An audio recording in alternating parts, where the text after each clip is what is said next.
समाजासाठी तू थोडा कर्णबधीर हो. कारण त्यांच्या बोलण्याने सूर्य पश्चिमेला उगवणार आहे का? नाही ना. याचा अर्थ तू जर योग्य कार्य करत असशील, तुझ्या कामात जर प्रामाणिक असशील आणि कोणी तुला त्याबद्दल कितीही दूषणं जरी लावली ना, तरी त्यांच्यासाठी कर्णबधीर हो. कारण त्यांच्या बोलण्याने गोष्टी बदलणार नाहीत. त्यामुळे स्वतःला त्रास करून घेऊ नकोस. त्यांना काय वाटतं ह्याचा विचार न करता तू सन्मार्गावर मार्गक्रमण करत राहा. त्याने तुलाच त्रास होणार नाही. आणि हा असा का बोलला, ती तशी का बोलली, याचा फार विचार करत बसू नकोस.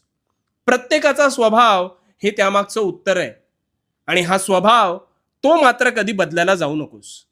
फक्त स्वतःत योग्य बदल कर. आणि हो, भिवू नकोस. भिवू नकोस, कारण मी तुझ्या पाठीशी आहे. भिवू नकोस. मी